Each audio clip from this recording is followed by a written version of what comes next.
Accommodations tax. And as you come, is if you would give us your name and address for the records, please.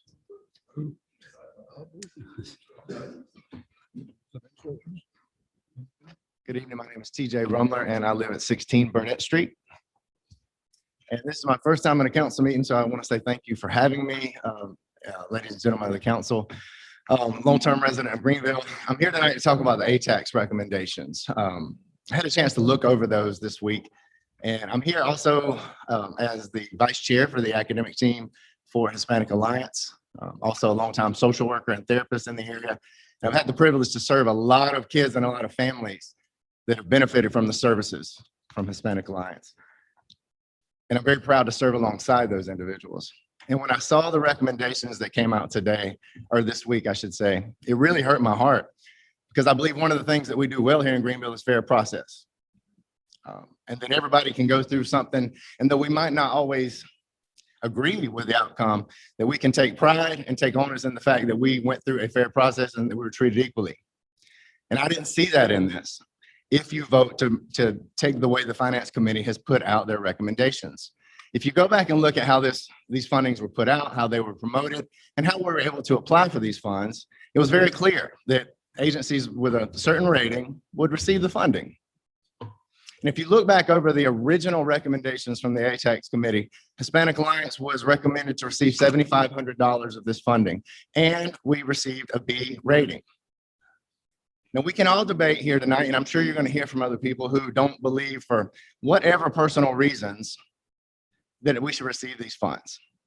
But I'm here to ask you to look back over how the funds were supposed to be awarded. And did we qualify based on those requirements? And the clear answer is yes. And I hope that you can all be the logical men and women I know you to be and vote based on those requirements and those guidelines. And that's what I'm here to ask you tonight. I won't take up any more of your time. And thank you. The next speaker. Mr. Chairman, your next speaker is Jessica Saravea. Her topic is accommodations tax.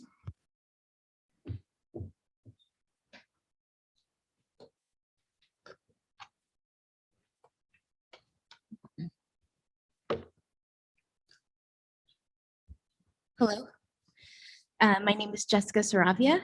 I live at 115 Atherton Way. Thank you for allowing me to speak today. I'm also not here to convince you whether or not these statutes are good or bad. I know that each of you have already decided whether you think that they're appropriate or not. But I'm here to ask you not to use our tax dollars to promote them. I just wanted you to consider who the Hispanic Alliance is and what they're supposed to represent. First, Hispanics. I'm Hispanic. I'm born and raised in the US, first generation. But Spanish was my first language. I had to learn how to speak English in public school. And they don't represent me or many other Hispanics here in Greenville.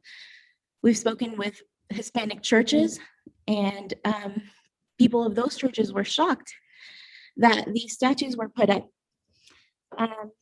So there's the Hispanic Alliance, Hispanic and Alliance, which means unity, I'm assuming.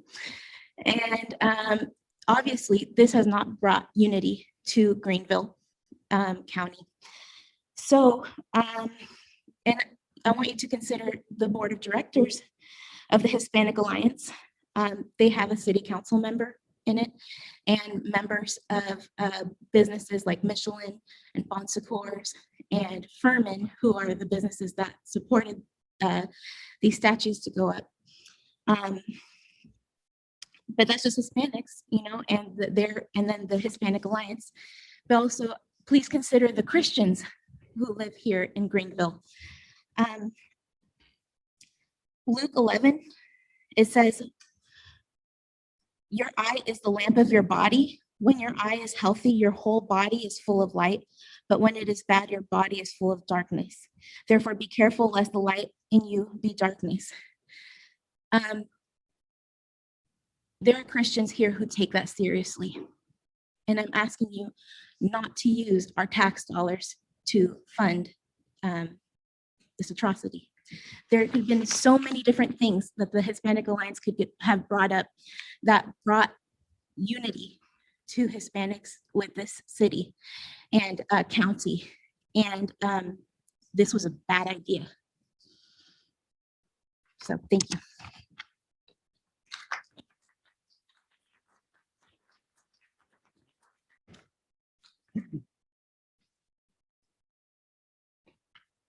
Hi guys, my name is Jessica Piedrahita. I live at 30 Cross Point, and I'm talking on accommodation tax topic 8.8. So being raised in Greenville most of my life, I moved here in 99. When I went to Falls Park, it was really cool to see a Hispanic artist in the park, right? And then I found out about how $7,500 are going to be taken away for advertising. So I did my due diligence as a citizen and I looked up the documents, right? So I believe in the system. I believe in fair process.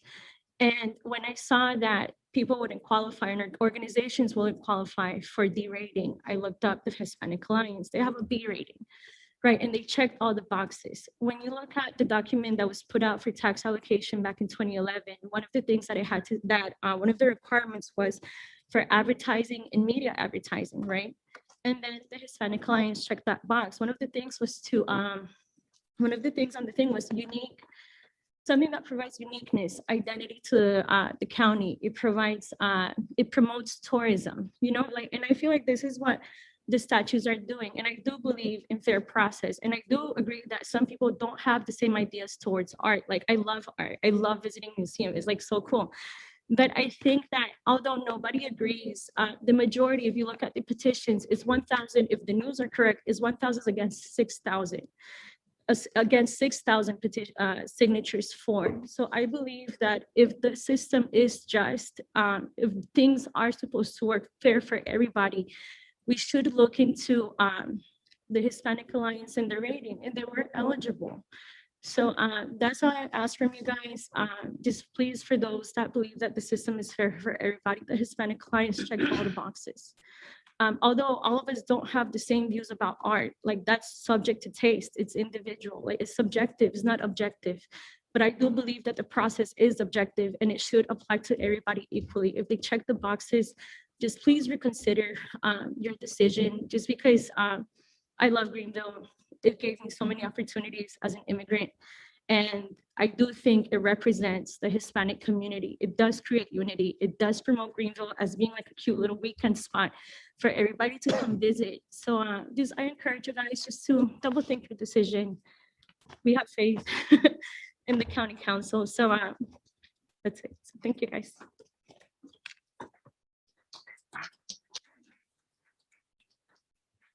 Next speaker. There are no more speakers for this. Let me go and have this.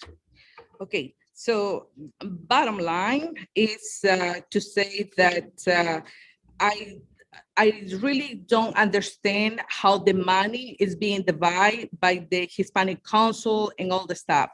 But one thing that it really bothered me is to find out that our tax money that is helping diversities, opportunities, is going to promote these naked statues.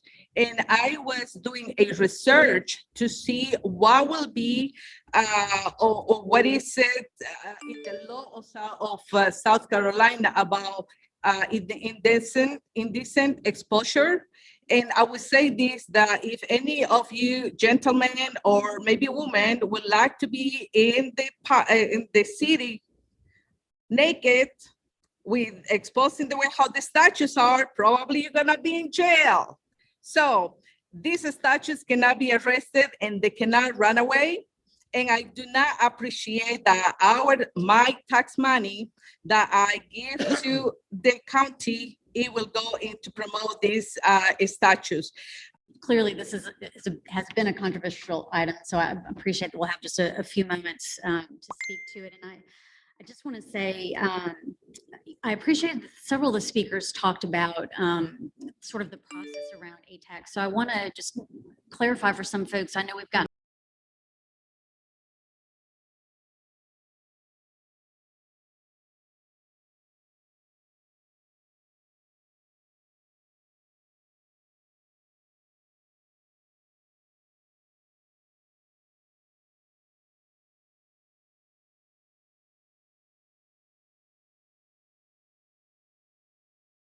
things that will bring more visitors to our city and collect more ATAX dollars and allow us to have more great opportunities. And historically, we have supported, things like Scottish Games and Artisphere and exhibits at the Upcountry History Museum. And I think several speakers also mentioned criteria. And for those of you who've been on council for a while, you'll remember we actually worked with the Accommodations Tax Committee to kind of shore up their process and the rules. And now we appoint the Accommodations Tax Group. We approve the rules by which they vet all of the grant applications that come before us, and then they're all laid out, given scores A, B, C, and D, with their requested funding and the recommended funding presented to finance and come to council. And for the last several cycles, we've had the great opportunity to fund things, and I think this is the first time in a very long time where I think we're overlooking the qualifications and curating the art. For instance, in funding Artisphere, we don't tell the folks at Artisphere, these are the kind of artists that we want you to bring to Greenville. And for the Scottish Games, we don't tell them what kind of games that we want them to play. We just know that it's an event that's going to bring people to the city. We don't tell the Upcountry History Museum what kind of exhibits to curate. Same sort of thing. So I would just appeal to my colleagues that the question before us, and Mr. Dill, I'm going to go back to, the other question we were talking about zoning a few weeks ago, and you so eloquently talked about the question being one zoning classification versus another zoning classification. It's kind of similar in this situation, in my opinion, that the question before us isn't do we like the exhibit or not like the exhibit. The question before us is, was the allocation presented by the Accommodations Tax Committee relevant to what the rules are for the accommodations tax? And I would argue that it is relevant. It is bringing people to the community and will help us garner more accommodations tax dollars for the future. And so I would like to make a motion that we approve the original recommendation from the Accommodations Tax Committee and restore the funding, in particular, that line item for the Hispanic Alliance event, which was taken out and then moved to Artisphere.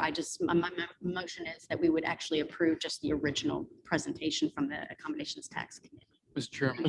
Chairman, I actually have to move to adopt the committee recommendation. I haven't been recognized to do that. So no big deal. It's just proceed. I was interested in Sorry. apologizing for this. Sorry, you go and then I'll make my So motion. Mr. Chairman, on behalf of the committee, I move to approve the accommodation tax allocation as recommended by the Finance Committee. Okay. Chairman, Yes, Mr. I'd Turner. like to speak to this if I may, and I appreciate that. And this is a controversial topic that we've all heard quite a bit about in the last week or so. And I've thought a lot about this, as I know you all have.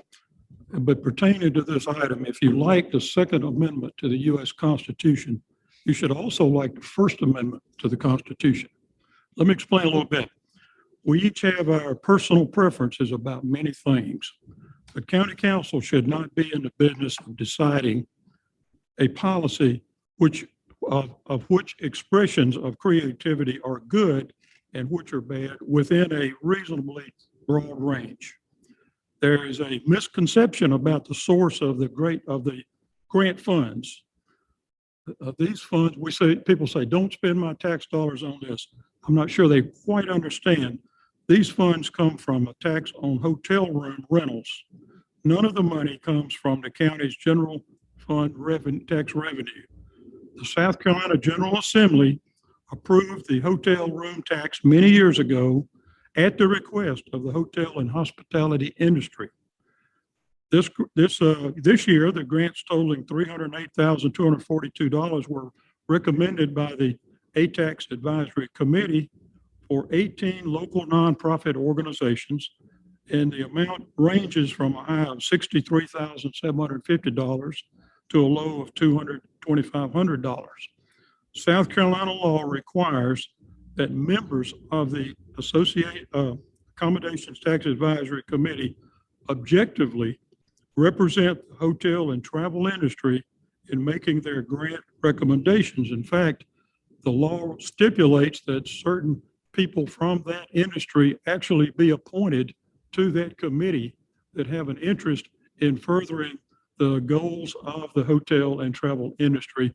And the hotel and travel industry, through the state law, provides the funds for doing that outside of the regular tax revenue coming into Greenville County. So as we've debated over many years, when we used to haggle over each and every item, we finally came to the reasonable conclusion that we need to follow the law and follow the recommendations of the Tax Advisory Committee, who we've all said have done a wonderful, magnificent job over many years' time. As far as the Hispanic Alliance goes, who's been kind of caught up into this thing, they've been established for over 10 years. Their purpose is to help the Hispanic community become a more vital part of the overall Greenville area community. Their work spans many areas, including teaching personal financial stability, how to start your own business, how to stay in school to earn qualifications for careers, how to obtain citizenship, how to practice better health practices, and many more. The Hispanic Alliance is a valuable organization that does many good things for people and families throughout the community. I appreciate Ms. Seaman making this motion and her explanation. And so I wanted to make those comments in support of her motion. Mr. Chair? Yes. While we're on rules, I appreciate Mr. Kerwin talking about the state law, because our policy that was adopted in 2011, the second line of that policy says, the South Carolina law prohibits events from receiving accommodation tax fund if the event raises money and distributes funds for or to other nonprofits or charitable entities. Now, can anybody here say, beyond a shadow of a doubt, that this organization doesn't give money to other organizations?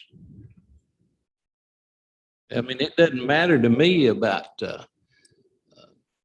what the argument is here. The argument is that the rules, our own rules, say that we cannot give this money to anybody that gives money to other nonprofits.